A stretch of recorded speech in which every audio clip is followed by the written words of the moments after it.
You bastards are gonna owe me. Are you ready? You bet your ass I'm ready. You know, I'm not a big fan of that bark like a chicken, cluck like a dog stuff. They think they'll beat the devil. Nobody beats me. You can run, but you can't hide from Crazy Eddie. Evil events from evil causes spring. Aristotle said that. I told you, good shot to the face always gets the juices flowing. Come on, let's tango. So, Sit back relax. and enjoy.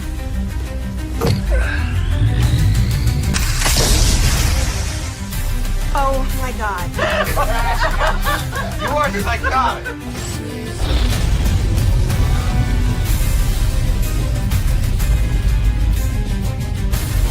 And when I return, I'm to drink a bottle of scotch as if it were Chicky von Richthofen's blood and celebrate his death. Can I get a hell yeah?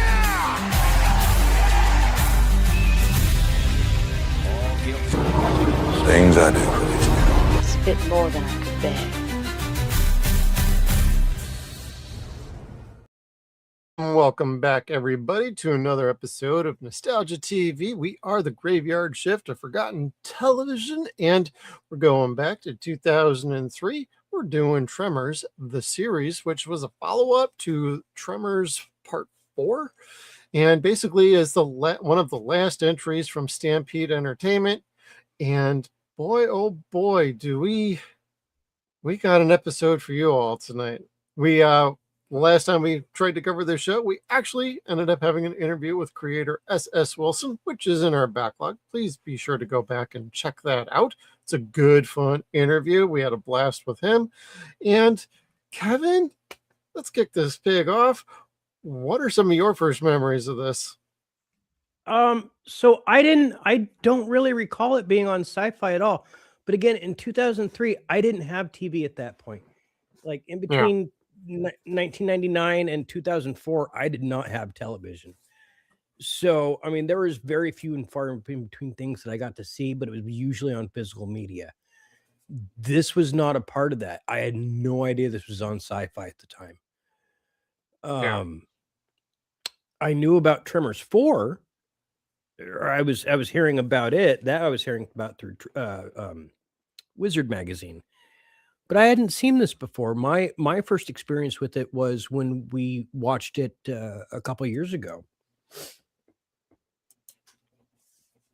Yeah, and I remembered watching this live. I was so big into Sci-Fi Channel at the time, from about like 99 onwards, because First Wave, Farscape, Lex, all sorts of fun shows were on Sci-Fi Channel. Some were rotating in and out. Some had been canceled. Some had moved to other nights. And this came around the time that Farscape was ending its TV show run, and this followed it like pretty damn quick.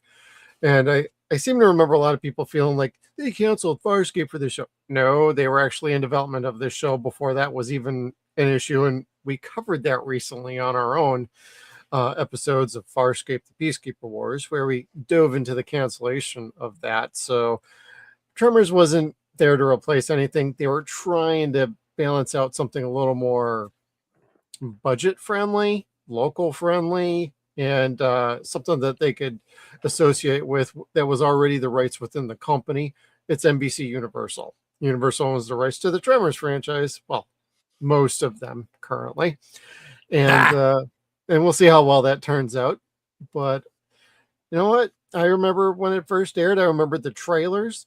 I'm like, hey, Bert, sweet. Okay, I'm interested. And we're designing it as like a creature of the week sort of show. Like there's more that goes on in Perfection than just graboids, shriekers, and ass blasters. And I'm thinking, okay, I'm open. I'm game. I know S.S. Wilson and the crew, they're all fans of this sort of thing. So, hey, if it opens the universe, sweet, let's do it. Watched the first episode, and I felt that's a bit low budget, but it didn't work. And the only kind of issues I had were a little bit of in the first few episodes, the score just didn't really jive with me, but eventually I got used to it, and they smoothed out the kinks. And by the end of the series, they had it dialed in, and watching it live, quite a few people did enjoy it. the premiere was actually one of their more higher rated premieres that they've ever had in a long time on Sci-Fi Channel. Oh, wow. But that was people just tuning in for the first episode to see what it was like.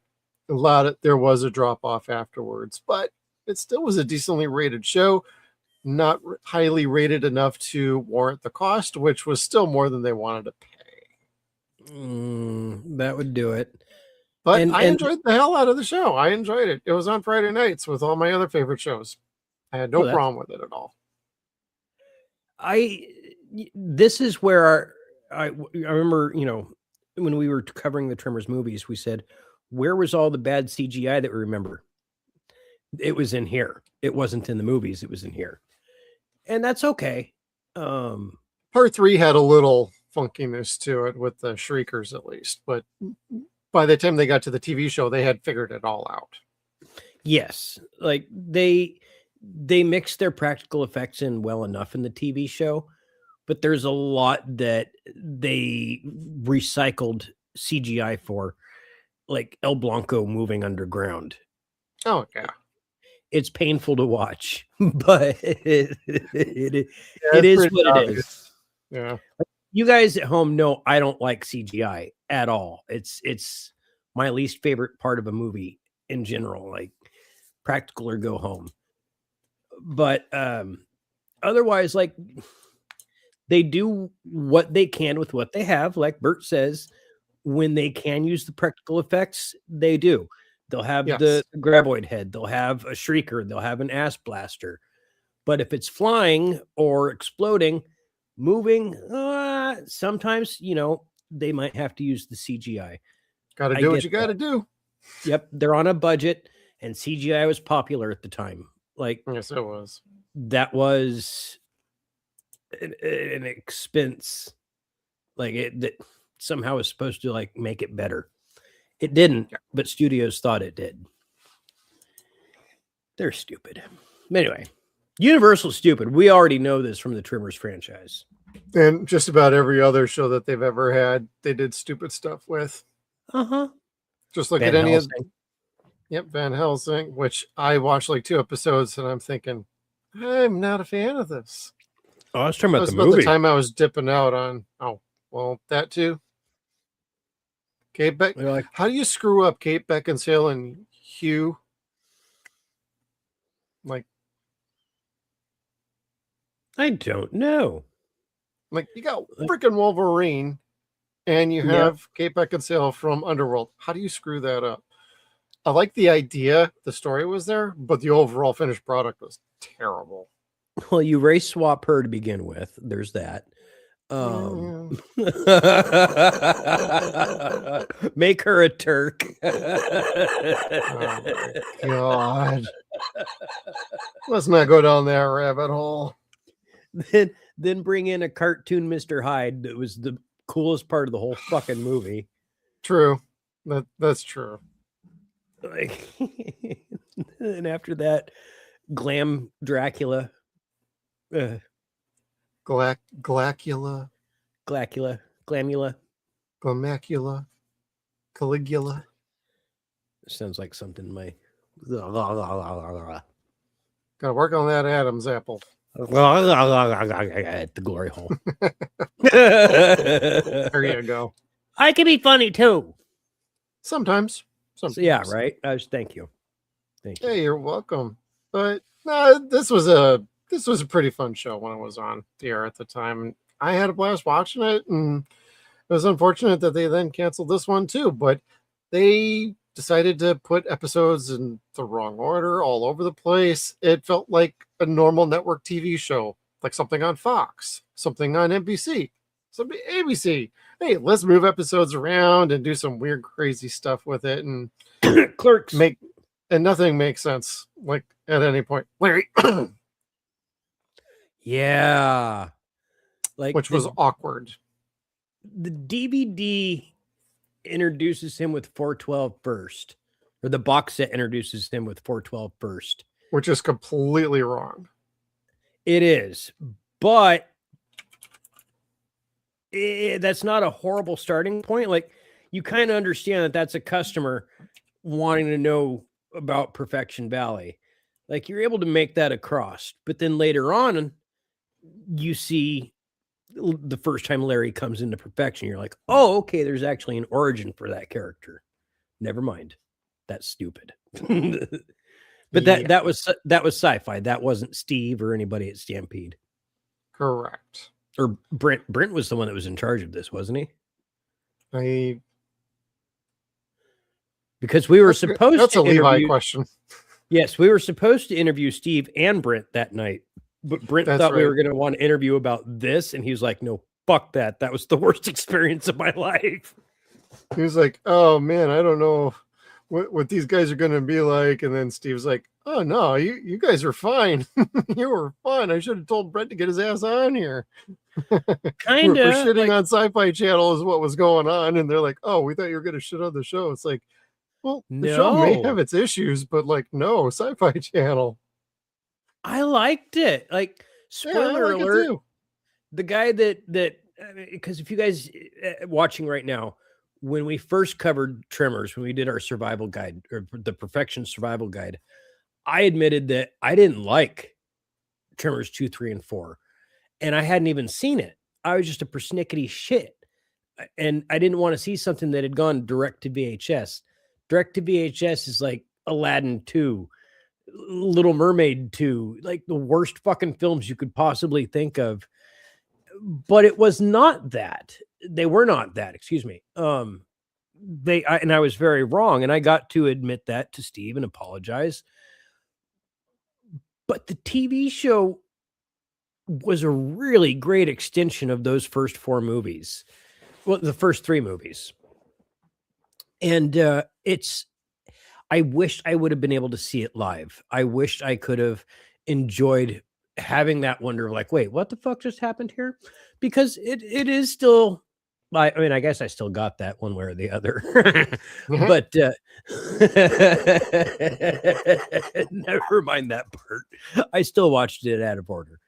I don't know. I wish I could have had that experience of enjoying it at the time, while it was fresh with everybody else that enjoyed it, and just, I don't know, been able to be a fan in real time. And unfortunately, I'm not. I'm a fair weather fan looking back on it and being like, does everyone else know this was cool? Last person to fucking know, dude. That's me. Hey, we got you on to Farscape. We got you on to some other stuff. There's never a wrong time to get into a show. Sure, you may not have known about it back when it was airing due to your situations at the time. You're checking it out now, and you're rewatching it again with me as we talk about actually a pretty damn good show.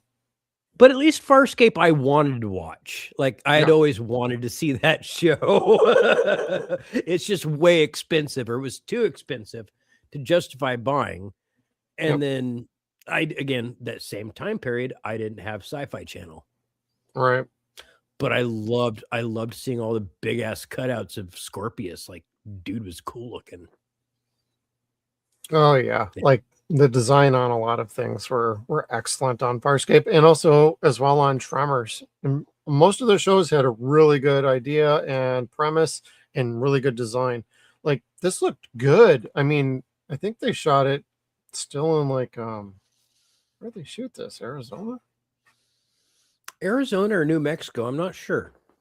It almost looked like Arizona is my guess, but very well could have been New Mexico. That's where they like to do the convention every year.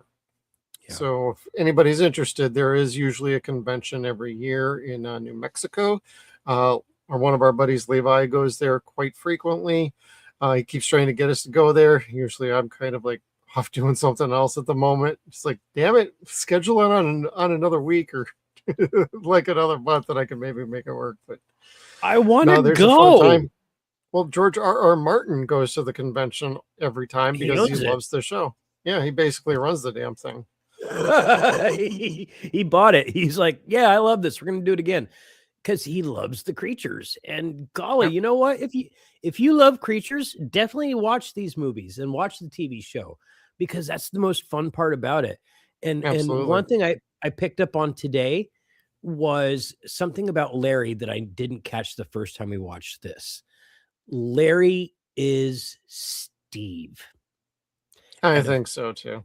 All these characters, Larry is the childish part of Steve. Because of course Steve is Burt Gummer, like the And real geek life and Burt nerd. Gummer. Yes, but Steve loves creature features. Steve loves monsters, loves Kolchak and stuff like that. And here you have Larry making references to things like Peter Graves and it's the giant grasshoppers. Misty's Please Don't Kill Me, because this was a Rift movie. Them? The beginning of the end. Excuse me. No, them was giant ants. Beginning of the end was giant grasshoppers that had Peter Graves and who went to the University of Minnesota. Yeah. Anyways, but anyway, and they also talked about just various different I don't want to say B-class monster movies, but creature features, like great black and white creature features. And there was always some reference to it and making it relevant to the plot line. And you're like, that's Steve. That is so Steve pointing that out. And where I picked it up was from having read Tucker's Monster, the one of his novels. And which is a really good novel. We will update our description and put a link for that in there. Yeah, and that book is so much fun. It's very much like Tremors. As far as, you know, is there a monster? Isn't there? Yep, there is. And it's just a matter of factly thing. There happens to be a monster there. But you start to feel Steve's voice throughout all these different installments of Tremors and then the novels. And it's just really fun. And you could pick things out where you're like, that's him talking. That's him personally, like putting himself into the script. Things like Bert, things like Larry. And it's just, it's really fun. And I'm glad we got that experience to be able to meet him and talk with him as long as we did. Because I don't think he meant to talk with us that long. Oh yeah, that was like nearly 2 hours. He said he was only going to do like an hour, and then he ended up liking us. It's like with everybody we get on for an interview. It's like, oh, if we could keep it to this amount of time, we blow right by the time, and they're like, we'll keep talking. It's like Dana. Every time we get her on, oh, we'll keep you to 45 minutes. We swear. Hour and a half later, okay, guys, maybe I really should go, or I'm going to keep talking to you all night.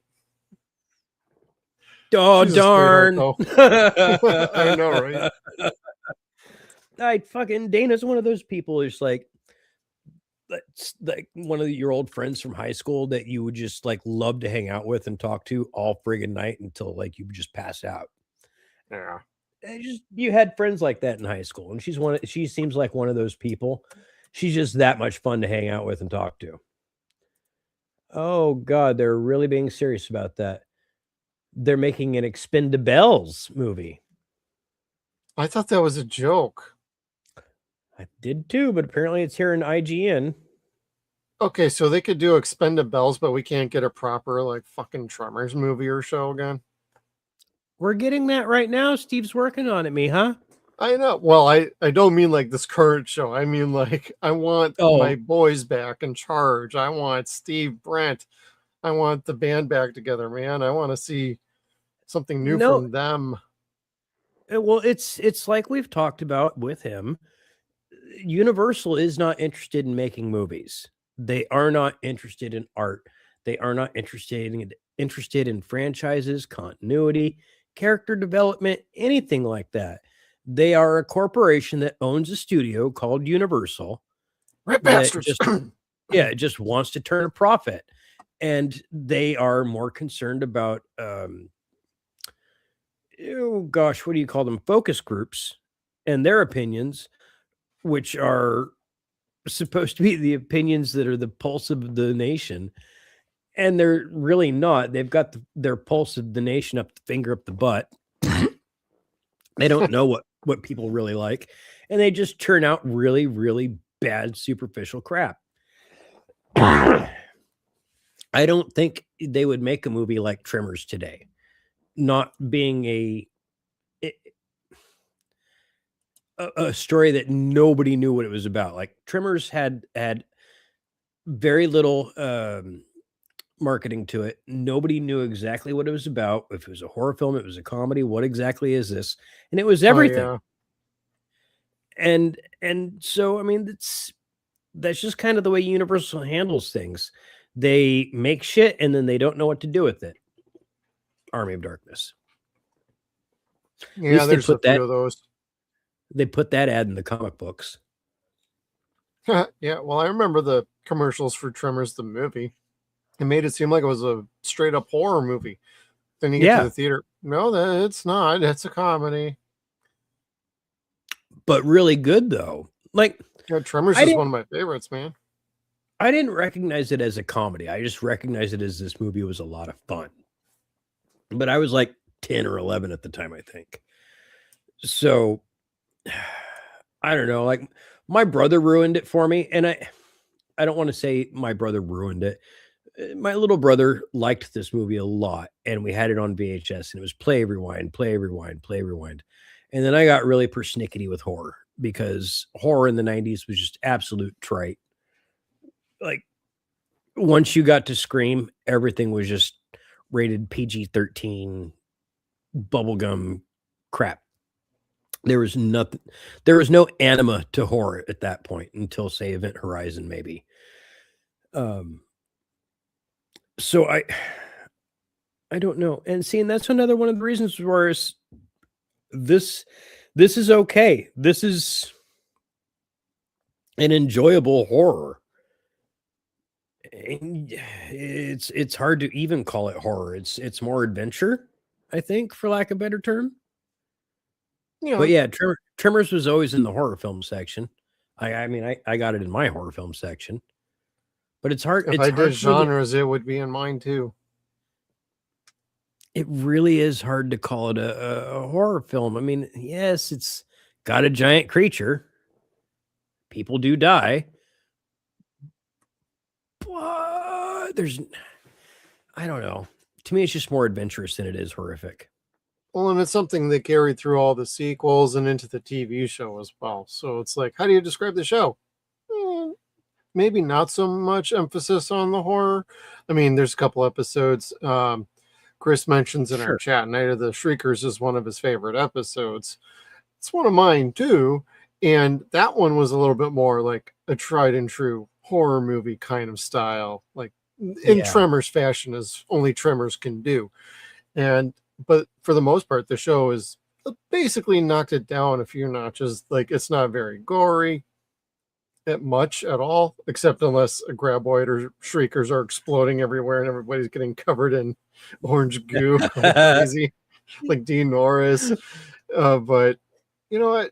The show didn't need to be basically the movie for all 13 episodes. And it didn't. It succeeded at being a little bit more of a variety show, like science fiction. You had some that were comedy episodes. You had some that were kind of goofy. But then you had your Monster of the Week style. So it was a good mishmash of everything. It gave you everything you could want out of, like, say, Kolchak would do. And I see where that comes from. So it did it very well. So I was pretty pleased, and good balance with the show. I do wish it would have had a little bit more horror to it. It would have raised the tension just a tick more. Sure. And I think given the chance, they probably would have. Yeah. If Sci-Fi would have let them.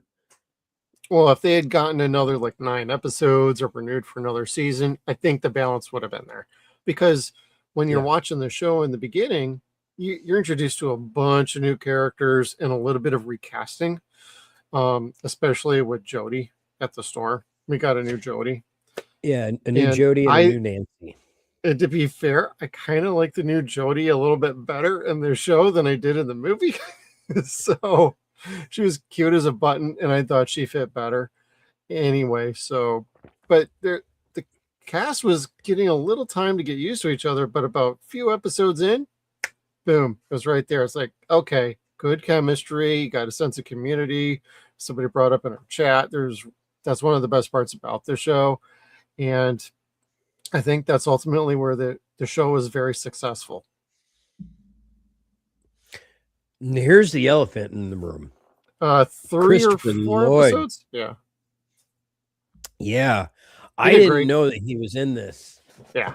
Until we started watching it. And I really enjoyed it the first time we watched it. watching it a second time, oh, you won't. And watching Ben Kingsley do like hit his switch where he goes into actor mode. Well, you kind of see that in this. Like Christopher Lloyd and Michael Gross, when they are on screen together, are special. Like they two do pros a going really at good it. job. Yeah, and it's not scenery chewing. It's not like how I love watching George C. Scott and Brad Dourif go together on fucking Exorcist 3. It's not like that. It's just Yeah. really it's just really good acting with one another. Like Christopher Lloyd has these amazing monologues and narration of how 412 came to be and what Mixmaster is and what the government was doing. What was it? The Proudfoot Company, I think it was called, something like that. Yeah, Yeah, Proudfoot. yeah, but anyway, like he would tell it with reverence and regret all at the same time, and sadness.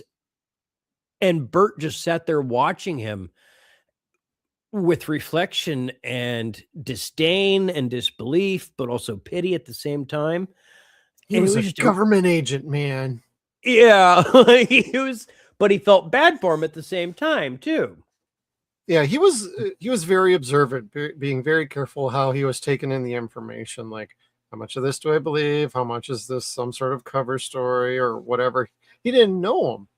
Yet, Christopher Lloyd's character of Cletus knew quite a bit about everybody. Not great details, but like watching from a distance. He had great details about Gladys. I can't think of her name. Nancy? No, not Nancy. Miguel's niece. Yeah, Rosalita. Yes, thank you. Jesus Christ. Gladys Jimenez. I could not think of the character's name. Rosalita, thank you. I know the first time you watched the show, you were raving lunatic about Rosalita. You're like, oh, wet t-shirt contest. Let's go. You had a freeze frame of that. You were ready. It's like, well, we never used it. So no, but you know what the thing is it was special. I'm going to end up ripping this series to my computer so I never have to worry about like missing a disc again. Yeah. It's got to get up on the Norplex server or something because this is such a fun show. And it's hard to find on streaming services. Nobody is running this show. You can do a Google search. It'll say Tubi. It is not on Tubi. It'll take you to the section that's there, and it says waiting list or be notified when the show becomes available. It's not on Peacock. It's not even on Prime. You cannot find this show anywhere. The only place you can find this show is on DVD for $14. That is the exact price right now on Amazon. I ordered another copy today because we've alluded to it. I am missing my disc 3. I do not know what happened to it at all. I have like a handful of floating discs around here. I keep them all in one spot. My cats could have played with it or something. My dog, I don't know. Can't find it. I'm ordering another set for myself. And it's like, it's only $14. It's well worth a watch. If you don't like it, give it to your dad or your grandpa. They will like it. My dad likes it. So don't feel bad about getting it if you want to check it out, or if you believe it should be in your collection. Physical media is kind of making a comeback right now because people are realizing, I can't find this on streaming. Where is it? Oh, I can get it for $10 on DVD somewhere. Done. Yeah. And streaming's fucking redonkulously expensive. For the price of a month on like Netflix, you could get this show and be just as happy. Yeah. Yeah. Although I am going to watch Ronda Rousey and Gina Carano fight tomorrow night. So, yeah. We'll see if Netflix crashes for that. I remember that Tyson and Paul fight. Like that was brutal to watch. Yeah, it buffered really bad. Yeah, the buffering was really terrible. Yeah, but I'm rooting for our girls. And RMT38, there is no Blu-ray. Now, if you're talking about potential bootlegs, possibly, but there's no official Blu-ray version out there. I do not know of a Blu-ray set otherwise. But there is a set that has all 7 movies and the TV show. The TV show is on DVD in that. Okay. I know what set that is. So. Okay, yeah. And that's worth it. Like I get it, Amazon but I want to AU. get 2 and 3 on Blu-ray, so.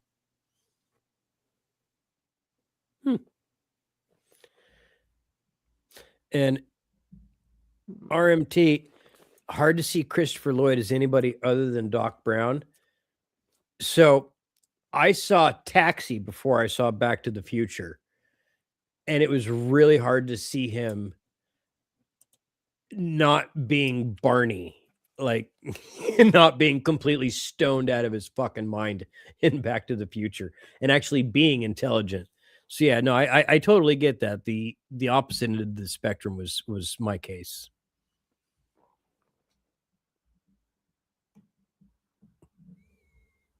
I might have to look that up later. Taxi? No, the or the this. alternate case. Ah, Tremors neato. Ultimate TV and Film Collection. Region free. I like it, the region free. I'm looking at. I go to a place called Blu-ray.com in general for things, and I'm not seeing that as an official release. Ultimate TV. Okay, well, I will do a little more digging on that because if it is on Blu-ray, I'm gonna want that. Oh, yep. Series 1 is DVD. So that's what it is. They should put the damn show on Blu-ray, but they won't. No, gosh, no. They don't want to have to tweak with it, put any money into it, and which is too bad because it is a really well shot show. Some of the editing gets really fast. Yes. In order to cover for budget and having to show No kidding. and stuff. I mean, And they speed up the frames, yeah. yeah, you just kind of forgive it for what it is, but you know, I don't know. I really dug it, but I don't know how it could be clearer. Yes. Yes. But I don't know how much more they could clean it up with with how they filmed it.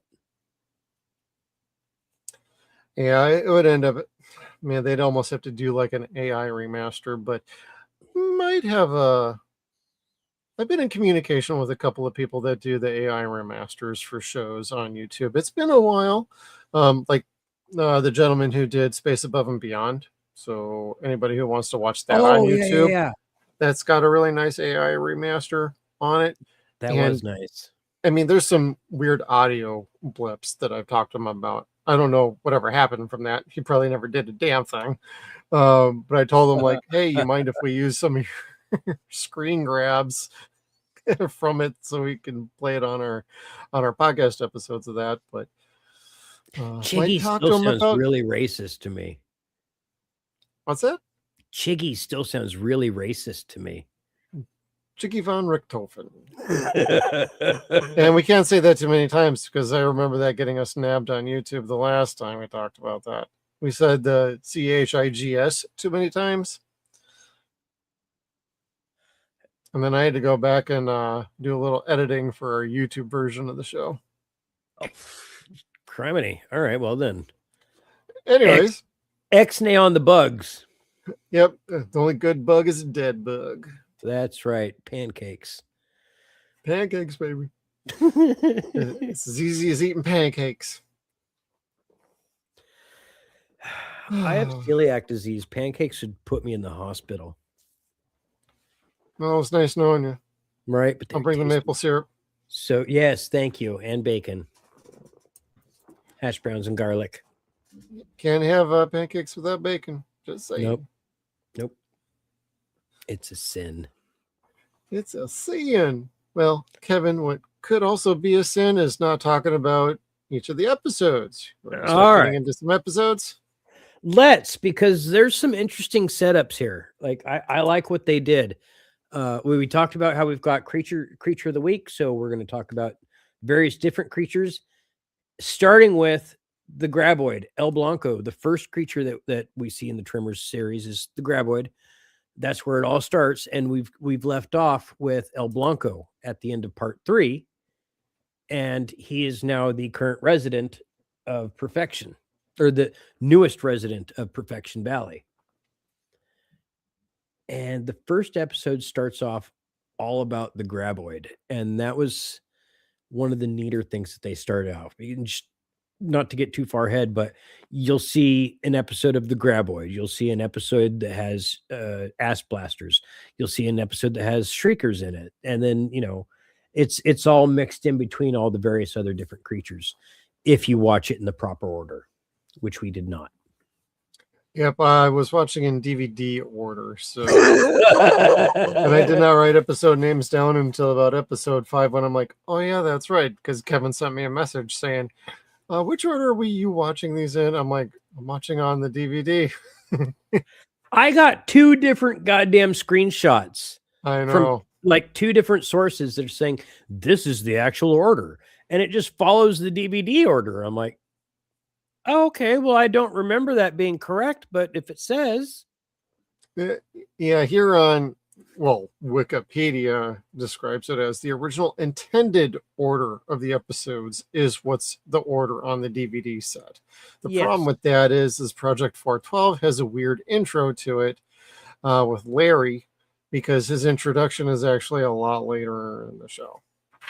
Yeah, but Cletus's introduction is in a weirder spot. So it's like Larry's introduction in 412 just doesn't make sense. Flora Fauna, which is episode 9. That's when Larry gets introduced proper to the show. But Project 412 is episode 5, and it feels like he's already, like they already know him and they're educating him on what's going on. Yeah. Because in Flora and Fauna's, that's where he runs across the minefield, isn't it? And they're like, you were the luckiest son of a bitch I've ever seen. Yeah. Well, the worst part about Project 412 is like I thought I read somewhere that they readjusted something about it, and it's like that was a bad idea. And I know with Night of the Shriekers they messed around with that one too. Yeah, Night of the Shriekers was supposed to be the last episode, and I want to say they have it on there as like episode 2 or 3. Yeah, and the proper order is it's supposed to be episode number 7. Oh, is it? This is when it comes to when they're messing around with the shows and making the minor adjustments to make things fit the way they wanted to, but it doesn't work out, man. Like Project 412 is like the big glaring that Flora Fauna later. It just doesn't jive, man. No, because Flora and Fauna happens after. Well, it takes place before he explains what happens with the Mixmaster getting outside of the valley, and it's going to affect all the flora and the fauna. Whatever eats that bug is going to eat something different. It's going to get eaten by something else, and they're all going to get affected by all this Mixmaster. And so where they place the flora and fauna title doesn't make sense if you hadn't seen that part yet. Right. But it does. Yeah. So it's really, we need to find like the best way to like watch this for people and list it, because for as good as this is, and you can enjoy this watching it episodically in any random order for the most part, and it's good, but there are better ways to watch it than others. Yeah. I almost wonder if Levi has his preferred method of watching the show. He's probably got a better episode order than anything I'm seeing. She probably does, and she's probably got it friggin' memorized too. Yeah. I almost called. Like, what do I do? But once I saw like 2 sources saying, yes, this is the correct order, I was like, great, let's go with that. And then I watched Flora and Fauna. I was like, hey, brother, I don't think I'm watching this in the right order. That's what I'm like. I'm just going by the DVDs, man. I'm like, oh, good. Me too. Otherwise, we're going to have a repeat of like, I forgot what show it was, but I watched it in one order. You watched it in another order. And we're like, that's not episode 3. No, that's episode 5. And you're like, what the hell were we watching? I think that was American Gothic. I think so too. Still fun, but whatever. Yeah, it made things interesting. It's like, no, wait, that's the wrong. No, wait. Go get the door, Sarah, bitch. It was further complicated by I wrote the wrong episode titles down on a couple of them too. When I was watching, I'm like, shit. Details. All right. Nah, So but, yeah, go ahead. episode 1, we are back in perfection. We've got all the town returning for the most part that survived part 3.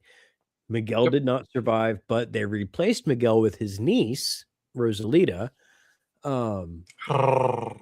Yeah, who works cattle with no bra all the time. All the time. Yep. Or works out in her ranch nude. All the time. I thought it was sun tanning. That too. There's the good naked and there's the bad naked. Cletus was totally enamored with that fact. Yes. Because he was looking at her like, you with your clothes on. Boy, this is kind of foreign to me. Not used to seeing you with clothes on. That's Christopher Lloyd seeming a little bit pervy was really funny. Yeah, because he really wasn't trying to be pervy. Like, he just was. Yeah, he was. Like, he had feelings for Nancy. But golly, yeah, this young hot thing here has been fucking naked in the fucking sun for the last several months, and whoo, daddy like, yeah, daddy like. And that's Rosalita on our background down below my area of the screen. The little cleavages with the focus on the right 2 parts of her. She was actually a really fun actress on this. She did a good job. Yeah, she did a really good job. Her character was evolving. Again, I wish there would have been a back 9, because all of these characters were starting to show some real promise of storytelling. And her having the background of the shady Las Vegas showgirl was really smart and fun. Like, I liked it. It worked out pretty well for a few different plot motivators. I know guys like them. Yeah, right. I know her from somewhere. You know, Vivica Fox. Yep. I know her from somewhere, and it's nowhere good. So, you know, it's like Rosalita's character, the sass and the streetwise, you know, it paid off a lot. And Tyler being new, you know, replacing not Grady. Desert Jack. Yeah, the guy that was supposed to have gone off with Jody. Yeah. But she was like, no, F him, loser. But yeah, I like Tyler. He's fun. He is a good it was Jack. I want to say backup, but good partner. Oh, so it really was. Sean Christian played Jack. Yeah. Okay. Anyhow, I like Tyler more than Jack, I think.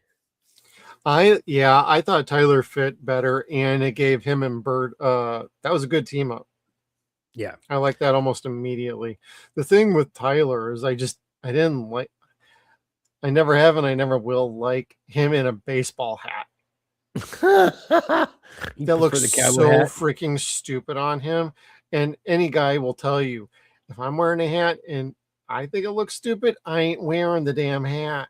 It's like somebody from the show gave him the hat and said, you got to wear this for a while. Yeah, wardrobe department. Thanks, assholes. Because when he was wearing the kind of like the proper cowboy hat for being out in the desert, you wear a wide brim hat or Yeah, something to protect your neck and the front of your head, not a baseball hat. that's true. That is true. And in the desert, that definitely counts. And he looked better with the other hat. So Kind of, yeah. baseball hat just stuck out terribly. But he Well, lost his charger, so maybe I'll cut him some slack for a couple episodes. Fair. Maybe he was just tired of people calling him a cowboy. Come on, cowboy. You do own a business now called Desert Jack.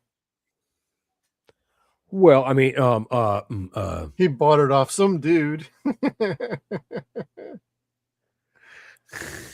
So they at least tried to tie up the loose end of, oh no, he bought it from the original Desert Jack. yeah, or bought it from, won it from. It was some weird story, and I love him taking the picture of entering perfection and setting off El Blanco because he left his car running with the stereo blasting. No, it was the hiker who was running through the desert. He was being chased by El Blanco, but he left his car running. That's why his car went under the ground and got eaten up. I thought the hitchhiker was later. Like Hitchhiker was at the same time. He took the picture, and then he hears the hiker running up, being like, "I'm in trouble! I'm in trouble!" He hops the fence. And he tries to rescue him. Yep. I was thinking of the hand glider, but the hand glider's not until the episode with the ass blasters. Correct. Yep, that's great. Because we didn't get to see what happened there, but it was pretty good foreshadow. Yeah. Swooping, superfluous. Blanco is back. We got Melvin. Melvin returning as a bad guy is perfect. He was again the bad guy in part 3. He gets left out on a rock for El Blanco to wait out. And he's still back running now Melco, trying to pave over perfection and turn it all into track housing. And he is a rotten shit. And I'm glad Michael Jacoby's like a nice guy in real life. Like I've heard like he's the nicest dude in real life. Oh yeah, I've heard that from everybody. Yeah, he plays like the biggest fucking douche in Tremors. Like everyone hates Melvin. Like he's got a knack for that role. I'm just saying. Yeah, he is synonymous with turd. And they keep calling him the turd from the movies too. So yeah, what a turd. That little turd. That's where I gave my daughter her name. Turd. Turd burglar. Yep. Turd snurgler. Yep. She reminds me of Melvin. Pain in the ass.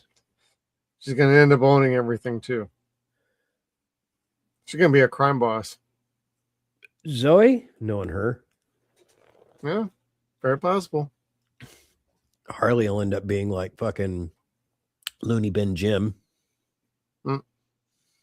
She watches a lot of horror films. Gotcha. You think they'd like the show? Yes. Yeah.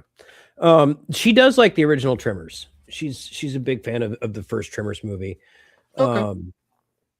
She doesn't stray away from the first one too often, but she has sat and watched it with me for a little bit. All right. Yeah.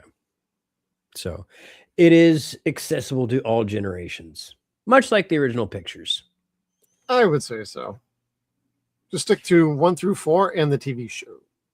Yeah, the TV show still like they bring in some science where you're just kind of like, this is a little dated, but otherwise it's just like the TV show where it stands pretty much to reason, where it's like that seems timeless. Yeah. So let's see. Second episode, Shrieker attacks. And Juniper, Phoenix. That was kind of funny. Shrieker attacks. Carnival going on and everything, and on panic mode. Yeah, I liked that one. Oh yeah. What else is there right here? Oh, the black powder standoff with the softball team. That was really funny because they're now working for the government. Bert reluctantly wants to do that at all. And they entice him with, well, you can still live here and you'll get paid. He's like, with government money, my own damn money. My own damn money. I love Burton Twitchell. Yeah. Well, Dean Norris stands out in this show. Like whenever he's in an episode, he's a good fun time. Yes. And he almost feels like an early version of his character that's on Breaking Bad. Oh, is he in that too? Oh, yes. That's cool. He was really good in that show, but he wasn't all that terribly comedic in that one. They played him very seriously for a Fed. Oh. But he was like a DEA agent is what he was in that. Oh, gotcha. No, I like him in this. Like he's serious. He is a government official. He plays that very well. Yep. But he also backs down to be like a more realistic person. I don't really know what I'm talking about. Help me out here. Like he's like, I'm just making this shit up as I go. I like him. I love his banter, like throwing his cock out on the table in front of everybody, but then telling the other government guys, hey man, we work for the same government. Throw me a bone here. No, you're quite below me. That was fun too. Get him confused with Michael Chiklis, eh? Oh, That's I can see fair. that up to a point. Yep. Yep. I think I like Dean Norris a little bit better, though. Maybe He's a little more willing to do the more aloof roles and then go to serious roles and a little more versatile. Michael Chiklis was always much more of a serious actor. And yes, I know he was in Fantastic Four as Thing. But he was the best part of that movie because he was the soul of the movie. Like nobody else had the emotion aspect of that movie, like in the way definitely that not he Jessica did. Alba. She had the ass for that role, but Sure. And Gruford really didn't have much of anything. Cap was Cap, yeah. But actually, no, I take that back. Chris was really good as Johnny Storm. He didn't look like He was Johnny great Storm. as Johnny Storm. Yeah. Yeah, but he played Johnny really, really well. Like he had the flamboyant attitude and cockiness so well. Julian McMahon as Doom. Yeah, oh yeah. I liked him as Victor Von Doom. I did not like the way that they made him look. It Exactly. got a little bit better in the second movie, but they still, that was the problem with that, yeah.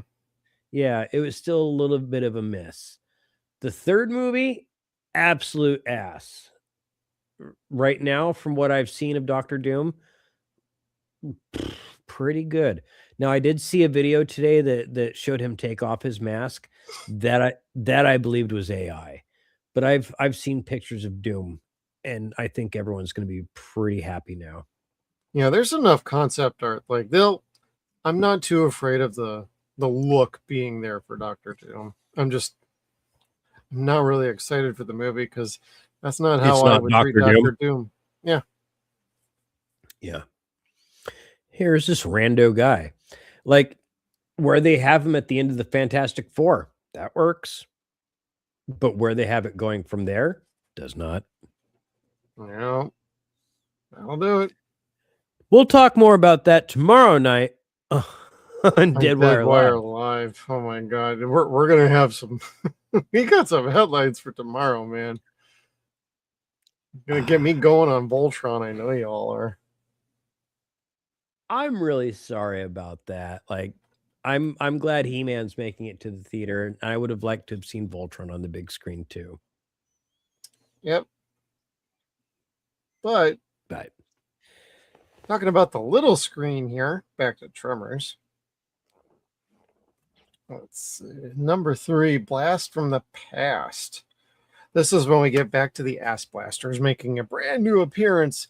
It's like the first 3 episodes. We're getting the run through on the familiar characters from the film franchise just to get everybody going on the speed of the show.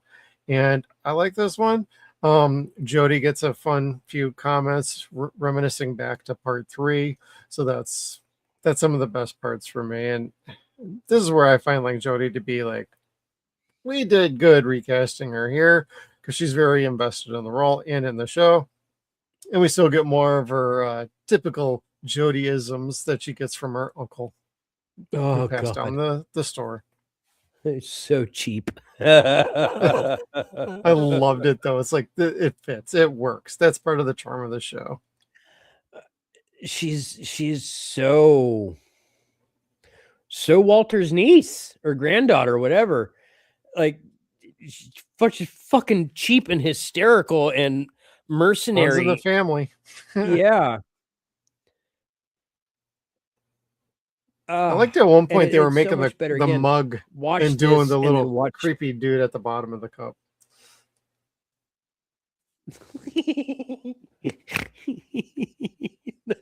We could tap into a whole new market. I know, education. There's a whole scene in The Key where she and Nancy are talking about making graboids that you could dissect for classes, but the insides are made of candy, so you could eat the insides when you're done. Like, you could disembowel the intestines, and it's just licorice, so you could eat it when you're done. Oh, jeez. All right, that's moving along. Pretty much. Ass Blasters. Oh, and they couldn't do Sigmund and Roy, but there was a line in there where somebody called them Sigmund and Roy, Siegfried and Roy. So it kind of slipped through their script, but they had to rebrand them a little bit. They called them Sigmund and Ray for the most part. They were the ones who bought the Ass Blaster at the end of part 3. Yeah, and that's how Mindy got to college. Got sent to college. Which, whatever. I didn't dislike that aspect. That was perfectly fine.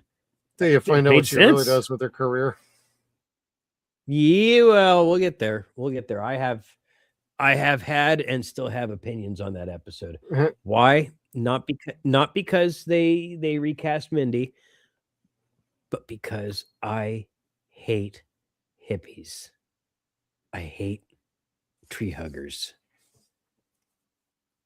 The Sierra Club is knocking at your door, Kevin. White people have to get involved in everyone else's bullshit, mostly white women, and it's so fucking annoying. Like, you will never hear someone cry about racism against black people like you will a white woman. Wine moms. Yeah, like, fuck, dude. Like, I know. Go away. I made a joke about Karens working for or slaving on a Monday, and it happened to be fucking Martin Luther King's birthday or some shit. And some lady was calling me racist. I'm like, for what? I mean, yeah, but for what? What did I? For that? No, I'm racist. They just get off on calling everybody racist. That's what it is. I guess so. But gotta give them something to do. No, instead of having a real job. Back in the kitchen and make me a sandwich. Virtue signal. Virtue signal. Flashing red lights. Run for it. We're gonna have to make a virtue signal so the next time we see some dumb broad like that. Oh, like the bat signal. Boom. To the virtue signal. Back to the virtue cave. We just lost one viewer. Bat Karen. Bat Karen. Bat shit crazy Karen.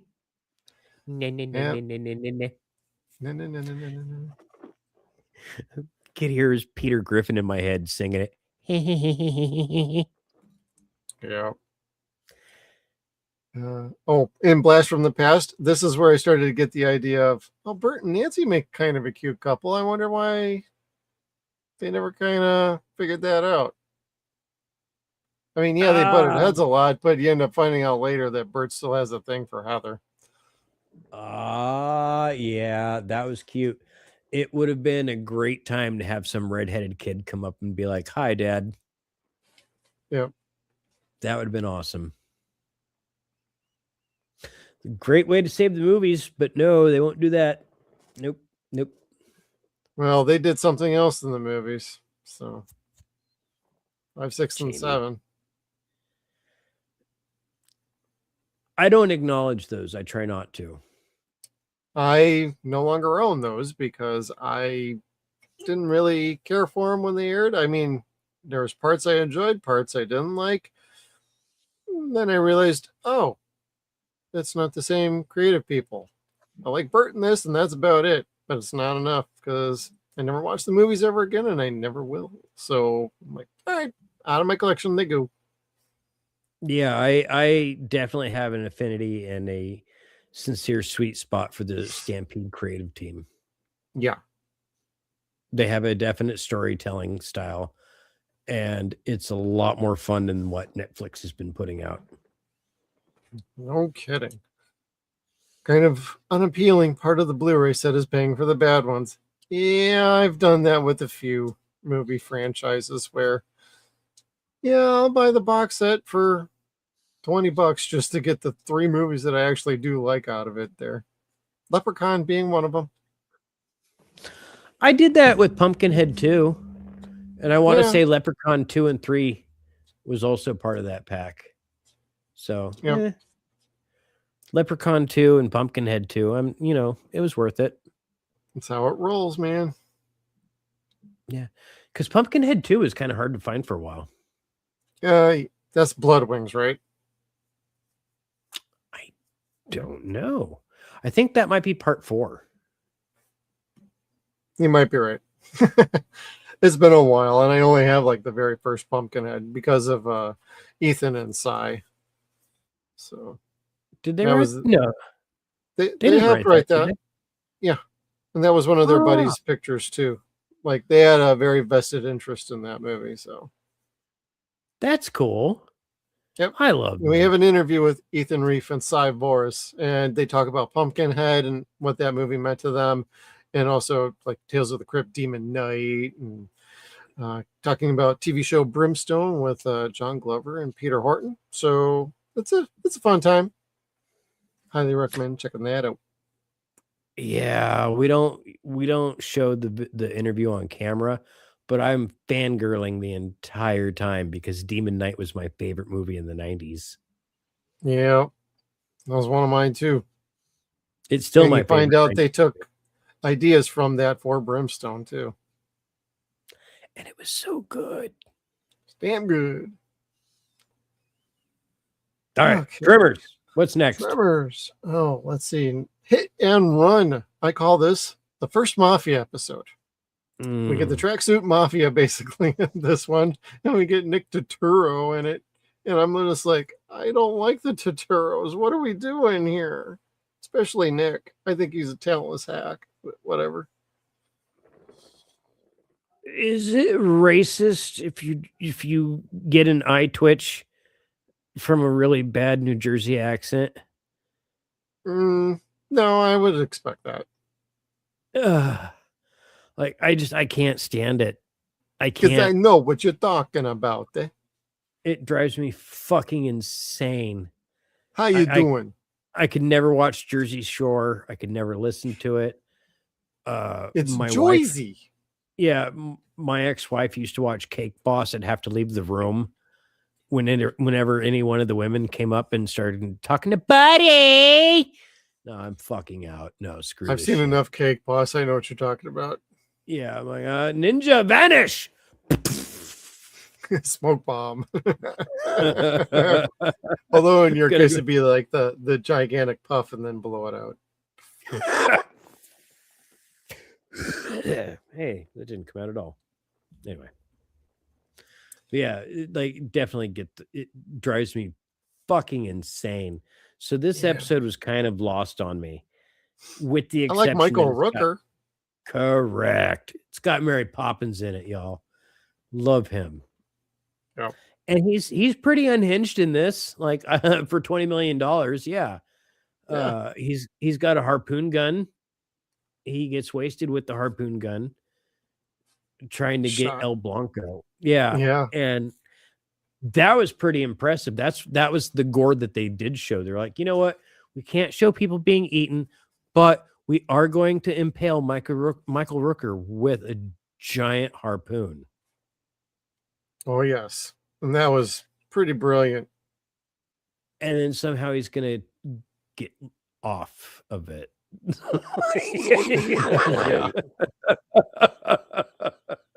I don't know. But yeah, Nick Turturro, it was really hard to watch in this show. And it gets worse because he comes back in the key with Vivica Fox, who's a tremendously awesome actor. And it was hard to watch that episode. Yeah, Well, especially because- his fake-isms and whatnot. Yes, because he's a bad enough cheese-most character in this one, and it gets worse in the next one when he returns. And you didn't want to see him return. Yep. Not every time is there a guest do you want to see them return. And I get it. In pictures like this or series like this, guests are contracted to return for like 2-3 episodes, like Christopher Lloyd was. Yep. Nick, I'm sure, was contracted to return for 2 episodes. Rooker the same, except for Rooker just had to do his in flashback. Yeah. But otherwise, no, like it did not land with me. The plot for this episode was thin. We need to be I have like professional. 2 notes Nothing gonna myself. stop us. Yeah, but we are going to stop and do this. But we are going to stop and do this even longer, and we're going to do this dangerous shit that's going to endanger our lives and our mission. Oh, yes. That's the part where I was kind of like, really fucking moop. The whole premise was just to convince somebody that a graboid was real. Because unless I see it with my own eyes, I don't believe it, eh?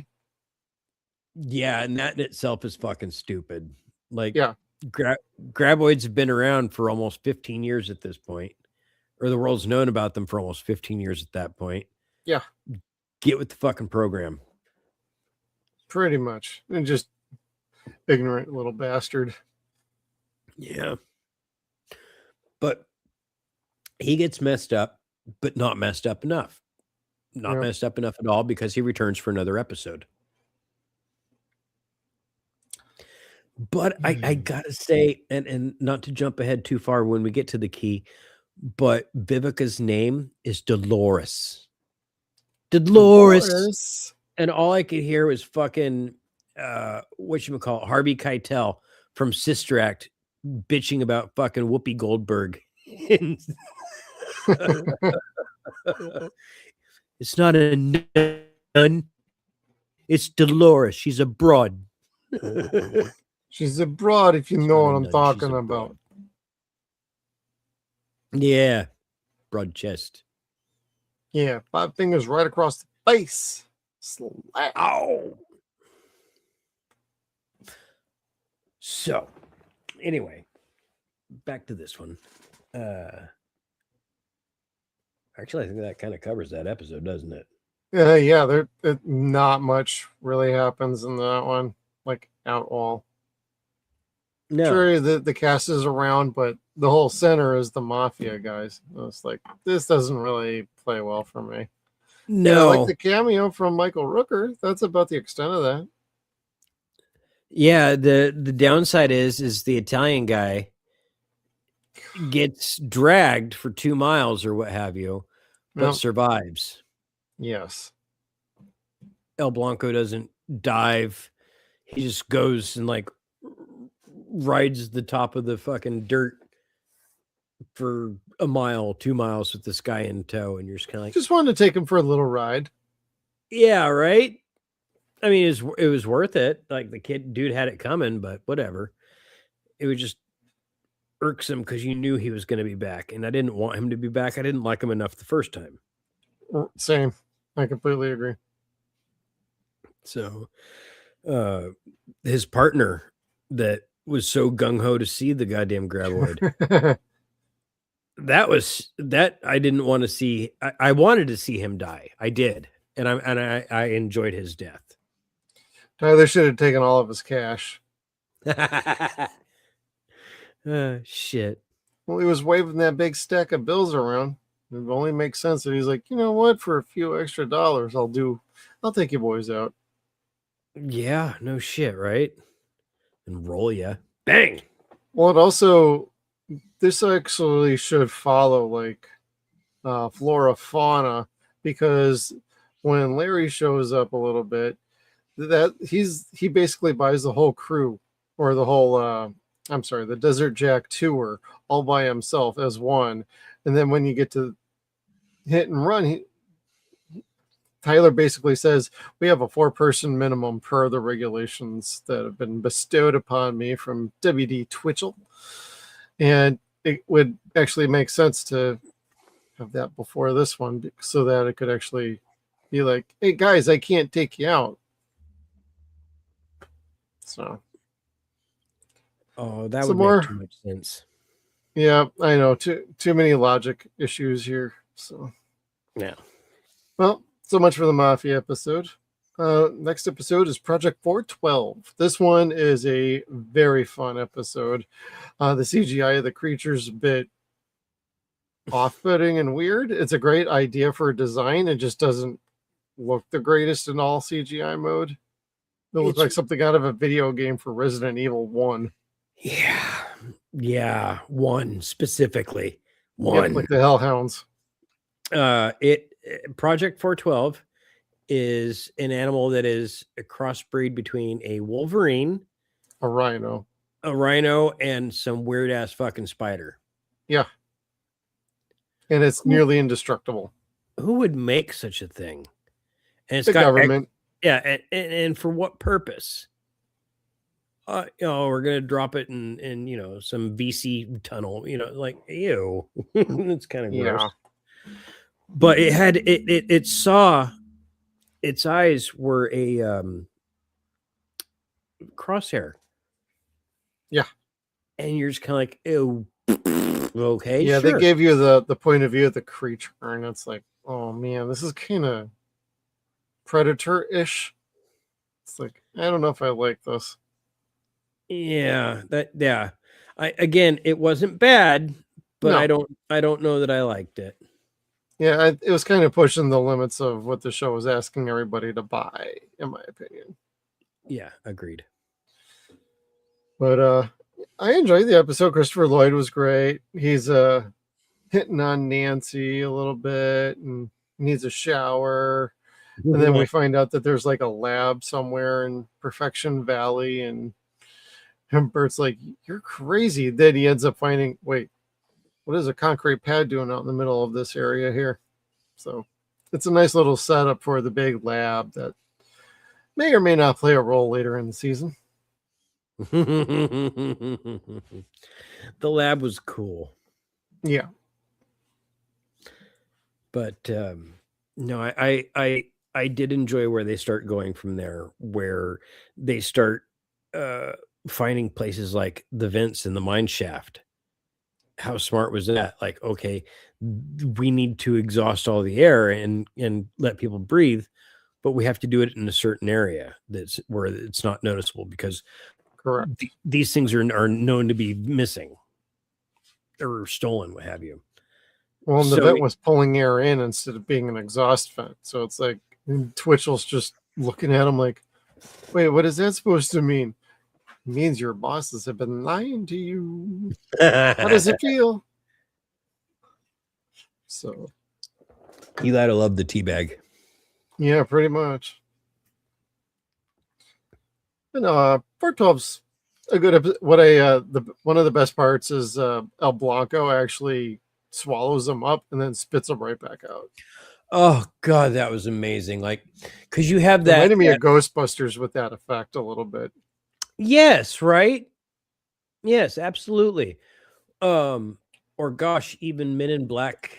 Was it the first one where Tommy Lee Jones gets swallowed and spit out or vomited out? I believe that's the first one. Yeah. Yeah. Yeah, it was the effects for it were pretty good and pretty fun. People getting swallowed is always fun. Don't swallow the bug. You at the glory hole. Anyway. Anything else about Project 412? But Project 4, it was ugly. It was silly, but he was the best pal ever. The best pal. Yeah, Christopher Lloyd's character of Cletus really liked him. It was his baby. And even when like he tries to like show his face and calm him down, like, you want to go home? You want to go home with me and things can be the way that they were and all good? If you're a good boy. Yeah, and it like breaks through the wall and tries to kill him. You're like, oh shit, all right, abandon. He's like, okay, never mind. Abort mission. Abort. Yeah, so I mean that sucks, but watching El Blanco like eat him gave you that big whoop whoop moment, like, yes, that's what that worm does. Ha ha ha. And then he gets spit out. You're like, oh, poop. Pretty much. It's like, That was damn, that was a smart. great idea. Great way to end the episode. Oh, wait. Ooh, we're not done. Yep. There's still more. We're not quite done cooking yet. Great false finish on the episode. Yeah, I liked that one. Yeah. Let's see. What followed that was Flora Fauna. Yes, Now, that's this what I is- wrote down. This is where we were supposed to be introduced to Larry. Where This is the Green Monster episode, actually. is it? The big old molecule thing? Is that Ghost Dance? I think it's called Ghost Dance because Flora Fauna is actually a different episode. I wrote this wrong. Yeah, Ghost Dance is the giant moisture sucking molecule. Yeah. Okay. Yeah, That one was fun. I don't know why I wrote. Probably because that's what I thought it was. So I didn't. Yeah. This episode pays homage to the fact that, there were the silver mines there in perfection. Yes. And that they were abandoned. And someone owned most of them. Can't remember who it was. For a period of time. Until it all blew up.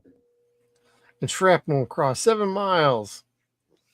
And Bert's got to do the survival school and like videos to make money and stop eating cactus and random berries out there.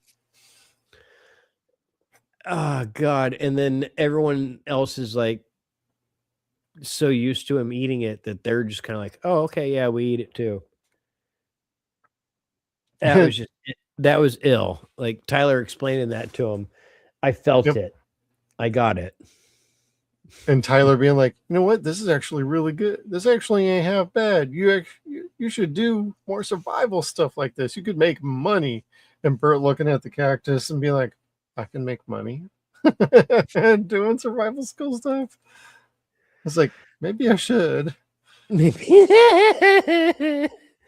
Because Heather gets everything else otherwise.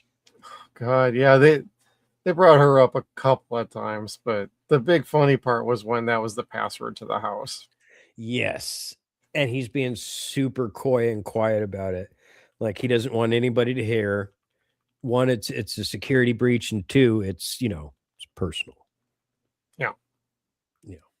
That's a soft spot in his heart still. Yeah. And I blame the fall of communism. And the fall of the Berlin Wall. Yep. Yeah. Let's see. Government conspiracy. We got Twitchell overruled in this one. That was really funny. Twitchell's trying to be like, come on, you got to cut me a little bit of slack here. What's going on? And you can't just run roughshod over everybody. And the guy that they have come in was really fun to watch. He actually did a bunch of. He tried to do his government job, but him trying to pull rank on Twitchell was funny. You're what, GS11? GS12, you have a wife, you have a kid, you're nearing your pension. This might be the last chance you ever have for a career. And Twitch was just like, good talk, bye. And he checks out and leaves. And by the way, pal, I'm GS13. GS13. Yeah. You got him. I love Twitchell. Like, he's such a coward, but when he's able to get that kick when the person's down, damn, he's gonna get that kick to the sternum. He's certainly gonna take a shot. He's so fucked up. He's cowardly, is what he is. He's a coward, but he does good when he needs to. Something about this one I wanted to, let's see. Oh, they don't have a guest star on this one. Oh, wait. Ghost Dance. Michael John Harney. That's the main government guy that basically lasts most of the episode. The other one dies. You fans of For All Mankind and Orange is the New Black, he has been on both of those shows before. So he seems a little familiar. So when you watch the show, you'll be like, well, that's who it is. He looks really young. Yes, he does. Did he wrestle Mankind? No, it's an Apple TV show, For All Mankind. Oh, which I need to see that one. It's kind of a space show, but it does a bunch of time skips. So I've always been a little weary of a show that does a time skip after every season. Yeah. It's like, oh, we jump forward a decade. What are we doing here? Well, that's all weird and fun. Yep.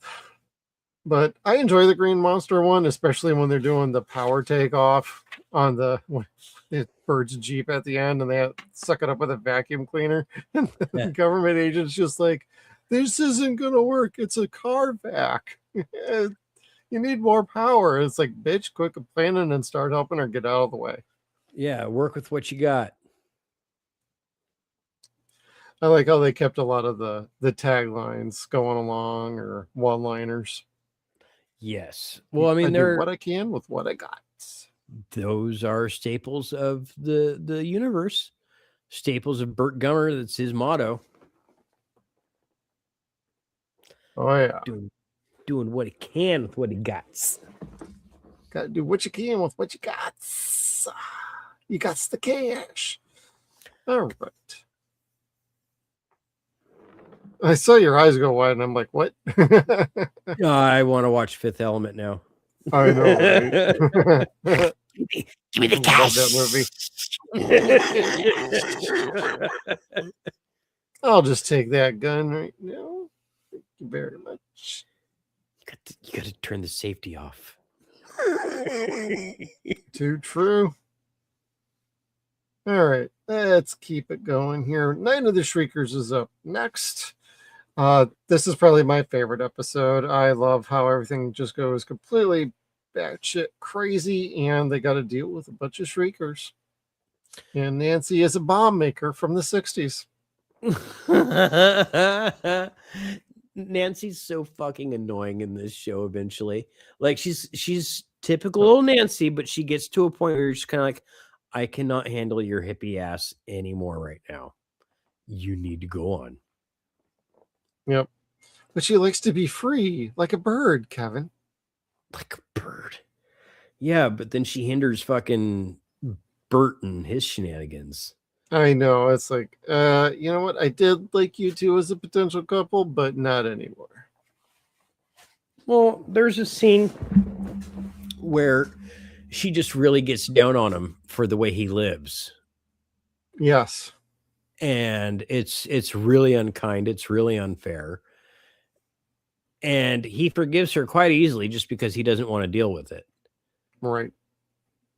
But she is really judgmental to an almost annoying degree.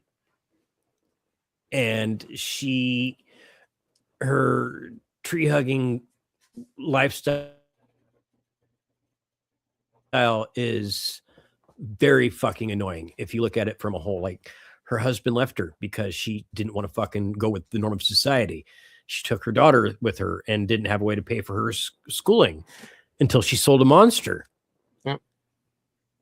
And yeah, Nancy doesn't make positive decisions. No. And it's like rules for thee, but not for me.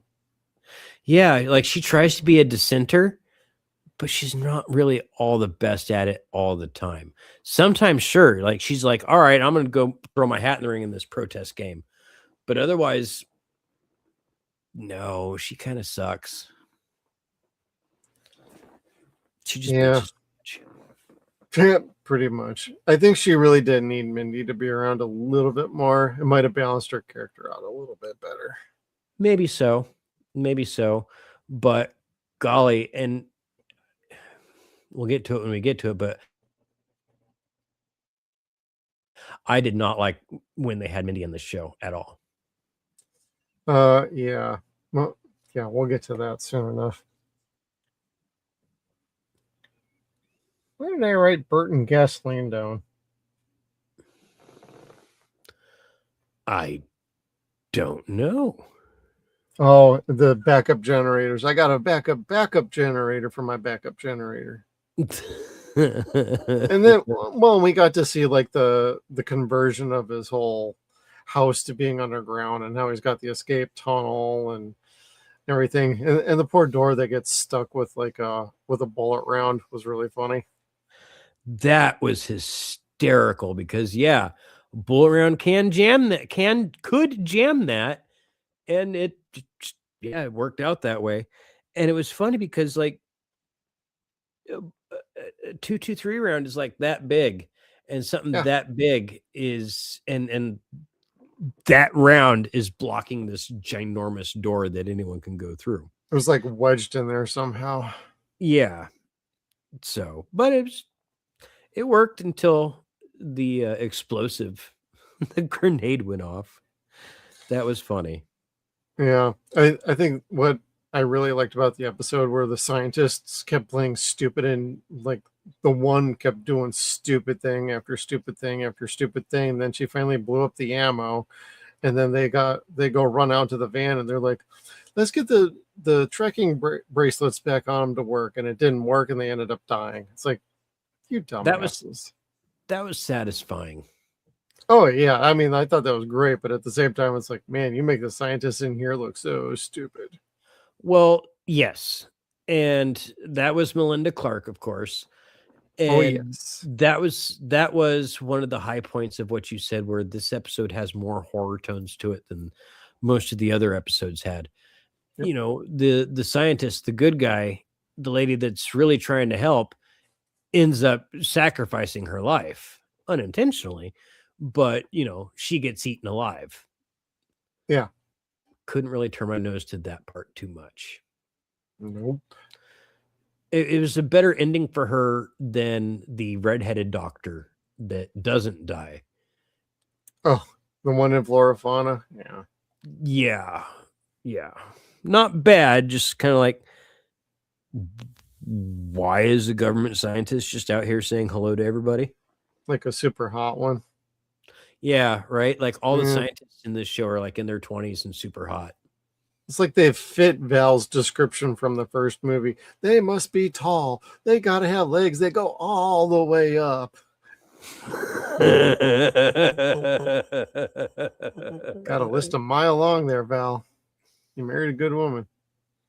Yeah. Yeah. But no, Night of the Shriekers, probably my favorite episode of the batch. I just liked the tension, and I thought it was well paced and a pretty good story and decent acting all around. And stupid characters doing stupid things that get their asses killed. So double bonus points for me. Kind of, yeah. It's when the people that are dumb, that's when they deserve it. And you're like, yeah, that was satisfying. Yeah. That was fun. Any other thoughts about that one, Kevin? No. Well, you want to get to the alien episode, the one with a little paranoia amongst friends. That episode is hysterical because Bert goes in to And debunk a government conspiracy. Yeah, and he's listening to all these people, and they're Yep. talking about aliens, and he's just kind of like, the fuck? And Oh, he's with them up to a point because he's thinking they're talking about illegal aliens from across the Yes. border. It's like a modern day conversation. It's really funny, at least in my opinion. And he's like, I completely agree. If you want to come here to America and you do it the right way, you belong here. And they're like, well, when they go back up to the mothership, excuse me, mothership? And that's when he's like, you straight up, he's like, you all are nuts. You're all crazy. Like, no. When he shouted that, I almost lost my shit. Like, I that was died again. I so forgot funny. about that part. Because he was just so like, had no problem telling every single person, like all 30 people in that restaurant, you all are crazy. They all immediately get offended and start slashing his tires, doing whatever they can to kick him out of town. I would have wedgied that sheriff. He was such a little twerpy dude that like just wedging would have been fine. He deserved to get killed. He was a moron too in this one.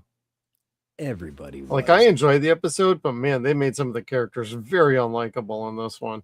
Even like Armand Shimmerman's character in this one as the radio DJ Cecil. Cork, yeah, Cork was annoying as all get out. I mean, that is his general character. Like, yeah, that's his really good shtick. So between Star Trek and Buffy and Stargate a little bit. He was in Stargate SG-1 too. Was he? For one episode, but yeah, he's always got a level of annoyance to him. And this was really no different. Like, you just wanted to kick him in the fucking head every time he spoke, because like he would just deny the truth. And eventually what happens is Tyler gets the townspeople to help them by saying, you know what? I'm sorry. You were right. We lied to you. We are with the government. We've been trying to cover this up for months. Yep. And everyone's just kind of like, oh, well, gosh, I guess if you can come clean and tell the truth, we can come clean and tell the truth too. They all went down and da-da-da-da-da.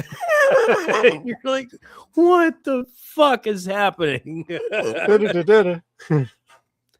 They went to see if the aliens are going to come back and bring all our loved ones back. No, they won't be the same when they come back, though. They might have a few knocks on their heads. Knocks on their heads, things in their butt. Skull and bones. They all got eaten by worms out there. That's what was really funny. Yeah, like and like Sherman or Quark was all, you know, happy that he knows that his wife's not gonna return one day, and she is worm food, but he can move on with his life now. Now I can mourn and move on with my life and find the hot, like, waitress down the block that I can marry then. Yeah. Or the assistants at the radio station that he works at. Because they all, like, hero worshipped him. I was like, man, is this some sort of cult? This is a crazy episode. Kind of seemed that way, didn't it? And they all still believed in aliens at the very end, too, anyway. It's like, wow, we left them the same place we found them in. Yeah, nothing was resolved with those people. Like, not at all. I think they might have gone back to them if there was like 9 more episodes or another season. It felt like a complete setup for doing something like that. Yeah. Largely a bottle episode, but Bert getting so offended that they thought he was a government agent, and he technically was a government agent working for the government to debunk a government conspiracy. He just kept getting madder and madder and madder. Me with the government? Why, you son of a... Who do they think they are? He was so mad, and Tyler shoving him out of the restaurant was picture perfect. They did such a superb job in that episode. Oh, good detail work too, especially with the alien abduction card on the door or the wall of the hotel that they were staying at. It was right with the fire escape instructions. I'm like, that was hilarious. Somebody should take it. I should probably go back, get a screen print, and see if I can redesign it and put it on a t-shirt. And update our store. That was funny as shit. And Tyler's just sitting there trying not to laugh as he's reading it. I know. He was probably getting a crack out of it too. Let's see. Yep. So that's the alien episode. Now we can get to flora or fauna. Basically, the introduction of Larry. 9 episodes in. Jesus Christ. The hell. Anyway, I liked him with the best. I like Larry too. He had a nice Battlestar Galactica shirt on him, which was very funny and appropriate at the time due to the remake show that they were putting out. But I like Larry, and ultimately I thought it was a fun episode, just maybe a little bit of another useless episode where nothing really happens other than we get Cletus back and a little more Mixmaster talk going on. Yes. Otherwise, it was just like, how many funny things can Larry do to carry the episode along? And that's really, boy, was he freaking annoying at times. At times, yeah. Like other times, it was really funny. A lot of times, you're just like, all right, we get it. Like this dude's supposed to be fucking a complete pain in the ass. And he is, but he plays it so well. Really, really well. So I mean, he's got a role to play. Yeah, my hat definitely tips to the actor. Always JD, always right? Yeah. Like he's just got this great enthusiasm to want to help, and like he's just so happy to be there, and like you just really kind of feel seen watching Larry, like because you're just kind of like, oh man, I've been in that situation before where it's like I got to be in like that haunted hotel. I got to be there. I got to help out, set up things and go into different places of the hotel. It was a neat experience. Larry's wanting the same thing. He wants to go search for the graboids and see the monsters and be part of the Perfection Valley lifestyle. And they were setting it up very nicely for him to do so. And then they got canceled. Yep. 'Twas bullshit. It was bullshit. Okay. Well, and after this one, Kevin, I almost have to rely on you. But let's see, what did I have down here for flora fauna? Cool acid burn special effects. They did go practical on that. That was pretty damn rad. The visual effects on the actual like plants, kind of not so great. The pollen spores blowing up, that was kind of fun. That was neat. I did like that. Yeah. I was waiting for somebody to breathe it. Oh. No, go ahead. Oh, I was going to say, I was waiting for somebody to breathe it and to start turning into a plant. Yeah. Well, I like how they called it Planimal at one point, too. It reminded me of the Manimal TV show when I was a little kid. Manimal, I love that. That had to have been a Steve line. Yeah, I could see that because again, Mr. Wilson loves his creature features. He loves his sci-fi shows. Oh yes. I'm so mad that he's not going to be here in Astoria this or next month. Like, granted, it wouldn't have worked out for me to go anyway because the Astoria Film Festival, Goonies Fest takes place the same weekend as Masters of the Universe opening.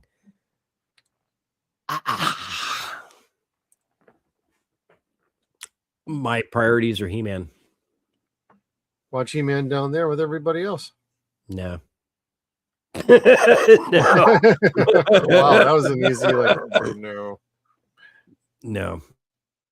I'm gonna watch He-Man by myself here at home, drunk off my ass, and gonna love it. Love it. Isn't it exclusive to theaters for a bit, or is it dropping on Prime the same day too? No, it's exclusive to theaters. Okay. Oh, gotcha. Here in my hometown where I can drink safely in this movie theater and be driven home. Yes. Could just said you're gonna bootleg it at home. That's fine. No, not yet. I want to not for the first round of He-Man. No, I want to make sure that it's paid for and my ticket's counted and they get their money's worth. They know I'm interested in more. And then you eat way too much popcorn. Yep. And I will pirate the shit out of that fucking thing until it comes out on DVD. Right on. I'm looking forward to it too, to be fair. Yeah. I just got to get over Jared Leto as Skeletor. I don't know. We'll see. Probably walk out of that movie going, that was pretty good, but man, I hated Skeletor's voice. That sucked. I'm a giant dildo. We hate All right, Kevin. Graboid writes, you're going to have to catch us up to speed on the last four here because my disc went missing and I was unable to watch the last four. I do remember bits and pieces, and as you talk about it, I might be able to chime in. All right. So when I say at the sound of the chime, tell me which episode is next. Yep. So Graboid writes is where we see Mindy come home from college, and that sounds really exciting. Like, hey, we get Mindy back. Let's go. Yeah, another recasting. It was not Ariana Richards, which that's too bad. Yeah, it was just too bad. But at the same time, when you see how badly Mindy is written in this episode, you're just kind of like, that's better for her. Maybe she dodged a bullet. Correct. Maybe the schedules didn't line up, but I like Ariana. I think she's fantastic. I do too, and I've had a crush on her since I was a little kid. So, between this and Jurassic Park, yup. But the young woman playing Mindy in this looked more like goodness, what's her name? Natalie Portman than she did Ariana. Yep. Fine, whatever. She doesn't need to look like her. Yeah, she had a good look. Yeah, she did not act like her at all. It's the character writing that was like, whoa. It was annoyingly awful. This is my least favorite episode, actually. Correct. And the worst part about it is the thing I hate the most about this episode is not a bad episode. There's nothing necessarily bad to say about it, except for the people in it are douchebags. Yeah. All of them. Correct. And you want to ninja kick everyone except for Tyler. Like, and the Tyler, one that's her boyfriend. Ugh. Yeah, the boyfriend is a wannabe animal rights activist. Yep. But he's really just there seeking fame and stuff like that. Yeah, I remember. I'm starting to remember a lot about this episode now. And he totally gaslights Mindy to think that, no, we're in this for the long haul and the actual cause to help El Blanco, and he's stressed out and he's dying and blah, blah, blah, blah, blah. Well, actually, they're poisoning him. And El Blanco ate one of their eco-terrorists that had all the poison. So he gets a super dose of the poison. And what ends up happening is he surfaces right in the middle of town in front of Chang's, and they need to give him a giant dose of antibiotics, basically, or a cure antibiotic, antidote for the poison. And the doctor that jiggered up all of the studies, showing that El Blanco was stressed out, but no, she actually poisoned it. Yeah, is now a good guy and helping them to create this antidote, so all is forgiven. Nobody ever fucking punches her in the fucking face. No one feeds her to fucking El Blanco. El Blanco's like, kick her in the vag. Kinda. She deserved to have her fucking like head shot, not chopped, punched. Like, she was definitely like fucking Mindy's boyfriend. I thought I remember more about that, but no, it wasn't really mentioned. Yeah, definitely was fucking that boyfriend. He was so duplicitous. And Mindy was annoying as fuck, arguing with her mom that this guy was not a dipshit. It's grating, man. The mom went out with the dad, who was also a fucking dipshit. And he went by the name Scarecrow. Was his old lady Mrs. King? I don't know, man. It was so Scarecrow, stupid. Mrs. King. Yeah, I'm just kind of like, this is dumb, and I don't like it. Please fast forward. Yeah. And it doesn't get better. It just gets worse. Because once they have this antidote all made and figured out, Tyler's got to give it to El Blanco, but he can't get close enough to throw it into his mouth without one of the worms coming after him. Yep.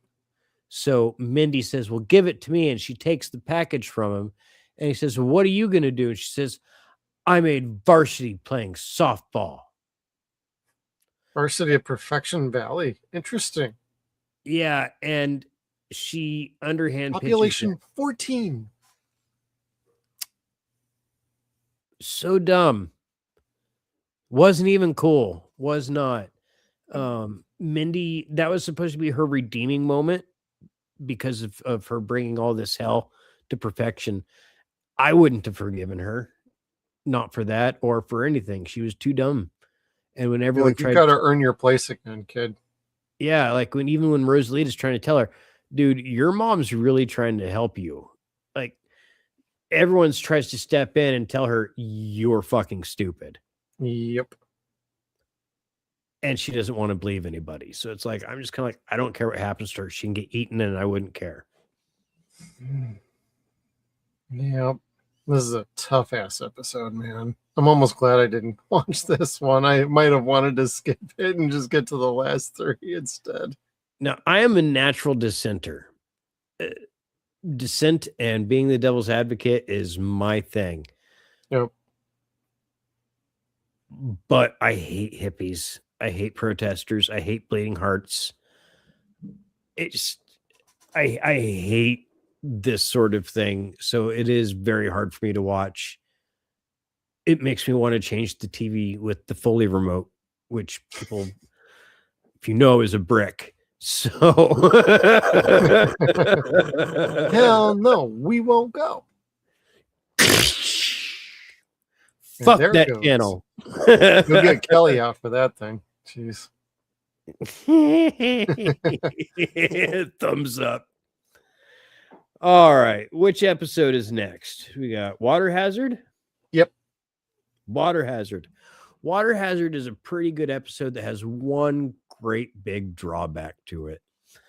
The fun part is it's another Melvin episode, and it's probably got the most scenes of Melvin in it out of the entire series. So that's your fun factor here. This shows you Melvin's golf course that he's creating. Okay. And he's got the water fountain in it that has a water dance spout that's going to be the whole attraction to the oasis. It's not a pond. It's not a fountain.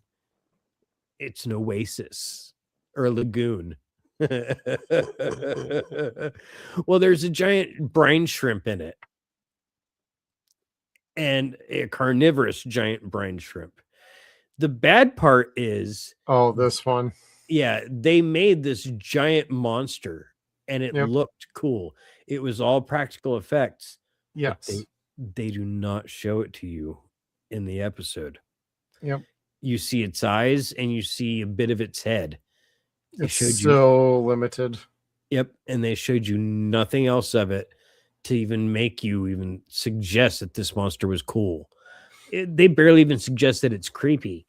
And I don't know why that they made them make that change, because this creature was made to come out of the water. It was made to be shown on screen. And Universal said, nope, we don't like it. I don't understand that at all. I remember that from watching the episode, feeling like, wow, you tried to do a lot with so very little, but that doesn't feel like it was a choice that the production team made. It felt like that was a network decision. Yeah.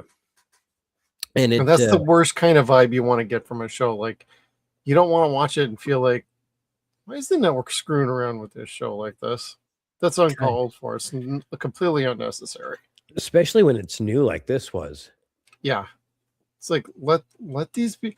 This might have been also where the TV, like NBC Universal in general, was starting to feel like, okay, maybe we don't need the Stampede people around anymore. Let's see what we could do to get the rights away from them or just fire them so we can move on with a different crew and direction for the movies and just focus on that. They suck. They did a damn good job with the show. Not every episode's a hit, though. And the previous one, Graboid Rights, was proof of that. Yes. Yeah. It made me want to get my Foley remote. Yep. But Water Hazard, I remembered enjoying this one because Melvin was fantastic. He's a delightfully bad person. Yeah, and very narcissistic, very materialistic. And like he gets psychoanalyzed really bad in this episode to the point where he's kind of like, that's not true, and starts to like cower back a little bit. He's reverting back to his childhood state. Yeah, they basically talk about how he had a terrible childhood and he's afraid of everything now. And so now he covets to have materialistic things or property. So he doesn't feel so empty and alone anymore. You're just kind of like, ooh, you just got synced. I'm trying to remember what the quote unquote backstory was with the parents. Like they ran off to Vegas because they were gambling and addicts or something like that. Yes. And eventually struck it rich. And I don't know if they got into a car accident and left him all the money or what. That's where I'm fuzzy. I don't remember. Yeah, I don't recall that at all. That might be a Levi question. Or Steve, Brent, if you're watching this, you might have answered on your FAQ on Stampede. I don't know. That's true. That thing's got like a million questions. I'm like, I cannot read all of that. No. I wouldn't remember half of it anyway. Oh, all right. And then what do we have next? The Sounds of Silence. Yes. This one, I'm not sure about this one. This one was okay-ish. It was the first of the two episodes that don't have Bert in it. So, okay. This is the one that has Lady Bert. And she's okay. She's supposed to be a personified likeness of Bert. She does okay at it, but the joke gets old really fast, and unfortunately it plays out throughout the entire episode. Now, she is an entomologist and not working with the bug episode. Yeah. And what happens is the cicadas got mutated. And Mixmaster again, everybody. Yep. So it made the cicadas huge, carnivorous, and ultra loud. I want to say the best part is probably Rosalita going deaf from being in her car or getting trapped in her car for as long as she did, being around them. Yes. Otherwise, a lot of 90s CGI again, but they had the practical skeletons once the bones got picked. That was kind of fun. I won't turn my nose up too terribly at that. No. So, but this was another Larry episode, right? If I remember right. I think so, yes. But honestly, I could not tell you how it ends. I completely forgot. Do they burn them? For some reason, gasoline sticks in my head for some reason. They did. They doused them with gasoline. They were trying to piper them away from town. Okay. They're all heading into town. And they got a mating call. And they slowly started driving them out of town because they're not that fast. And so what you think is going to be this high speed chase is actually super slow. And they pour gas. Yeah, they pour gas all over the road and diesel, and then eventually light it when they're all across there. And you're like, okay, cool. But again, cool visual. Yeah, some escaped. So they'll be back. Isn't this the episode where also like Larry moves to perfection now or something like that? If it's not this one, it's the key. I don't remember which one of the two it is, but it is one of these two. Yes, I'll where click back to an episode guide here really quick and see. Where he asks Nancy, "Hey, would it be cool if I slept on your couch?" And they actually no. Okay. Yes, he stays in Mindy's old room.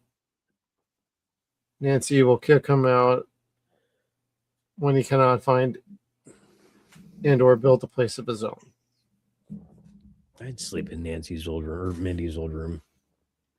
Sure you would. Smell the sheets. Smell the sheets. Oh my god.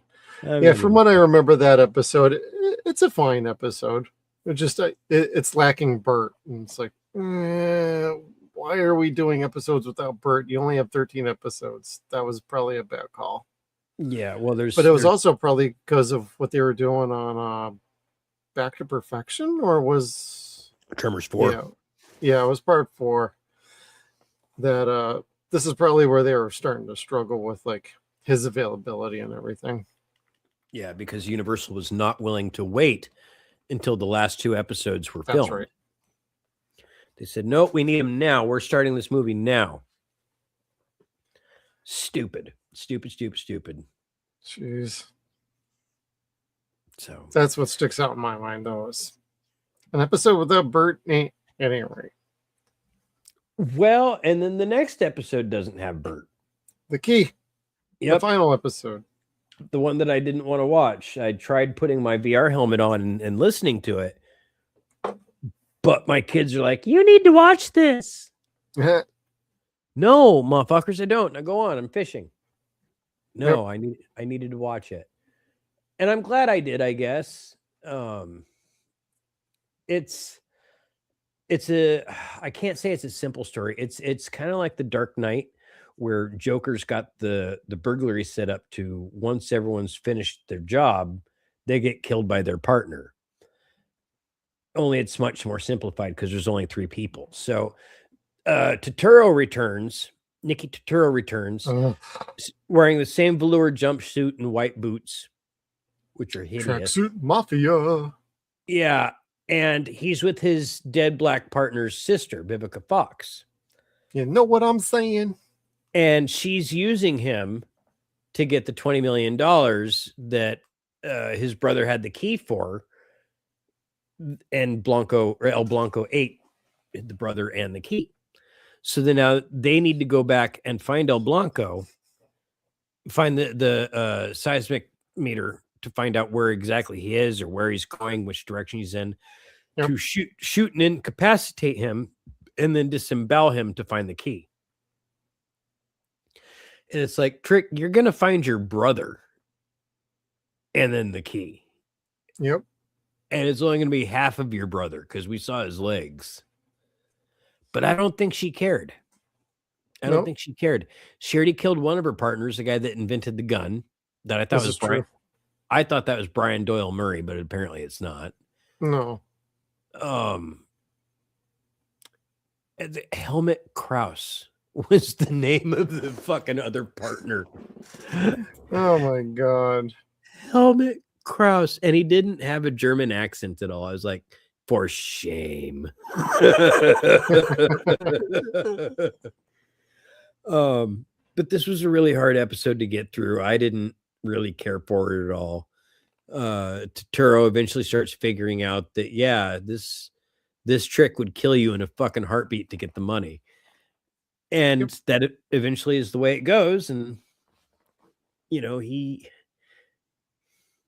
again, what happens next? So like I remember it comes to a Mexican standoff, and she's like, "I don't do those, honey. 20 million splits up into one way better than two." She ain't wrong. Yeah, but I don't remember who kicked her ass after that. Was it the bat? Oh, it was the bat creature. Because Larry finds a new creature in this abandoned barn. And that's where It's what, invisible bat or something? Invisible bat parrot. No, excuse me, an invisible bat hummingbird. Okay. That's right. But you can only see it if you believe. You're like, wait, what? And so it's like he just happens to be there at the right place at the right time because he's trying to find footage of this new creature, and he's able to stop them and gets the gun. So you're just kind of like, whoa, go Larry, he did something awesome. Which, go him. And that was where you're just kind of like, I like Larry being part of this cast. I like him being part of this community, like perfection. So what they intended for him ultimately was to be the new member of Perfection, to add a little bit of extra spice to the show or to the town. And they didn't get a chance to cook what they wanted to. And that is an absolute travesty to me because I like what they were doing. They were just starting to get their hang of it, and it was working really well. Again, I didn't find any episodes to be terrible. I didn't like some as much as others, but I didn't find any of this to be terrible. It's an amazing show. You're going to have fun one way or the other. Very enjoyable. There's a lot you can take to. Good characters, good chemistry, pretty solid story throughout. Just you gotta get through a rough episode or two. Yeah, but otherwise, like, this is a lot of fun, and you could turn your brain off and just relax. Yeah, you don't have to think too hard about any of these episodes, and that's some of the best TV sometimes. Mm-hmm. And it's not dumb, and it's not cheesy. It could be campy and fun, but it's me with Married to a Children. Yeah. It's still a lot of fun. It's very adventurous. It's very intriguing, and it is Tremors. It is every bit of Tremors spiritually as watching the first movie was. Yep. All around awesome time. Thank you for wanting to watch this. And when I find my third discs or I get the next copy of my set, I'm gonna finish watching it proper so I can actually I hate leaving stuff in the middle. And whenever my wife and I watch like a show or a movie, it's always like, oh, we're an hour or 45 minutes in. I'm tired. I'm going to bed. And I'm going, I could keep watching. Nope. Nope. Never go to bed that way. I just wait. And I don't like not finishing a show. So when I get that, I think I get it on Monday. I will finish the last few episodes and be right with you, being like, wow, I didn't really want to watch that one. And boy, that ending kind of was. Should have also gone fishing. Yep, should have gone fishing. And Scooby's right. Must keep watching. Yeah. Peel the eyes open. Ha! Play the Beethoven. Yeah. And again, for everybody, if you want to watch this show, you do have to get the DVD. It is not streaming anywhere, even on YouTube, Daily Motion, archive.org doesn't have it. Can't find it streaming anywhere. So got to get that DVD. Physical media rules, everybody. That it does. That is some bullshit, though. Yeah, I know. But, DVD's having a little bit of a resurgence lately. Same with Blu-ray. So $14 on Amazon. You can watch this show. If you don't like it, like I said, give it to your dad, your grandpa, your uncle. Somebody going to like it. True. This is somebody's cup of tea. Yeah. It's mine. Easy to pass around. So old TV rips. There you go, RMT. Yeah, I got a bunch of like VHS tapes that I ported some stuff over, but I need to get around to doing the rest of it because my TV rips also include commercials from back in the day. So that would be fun to have people check out commercials. But I don't think I ever... Wait, did I record Tremors? I probably did. That's probably in a different box at my dad's house back in Wisconsin.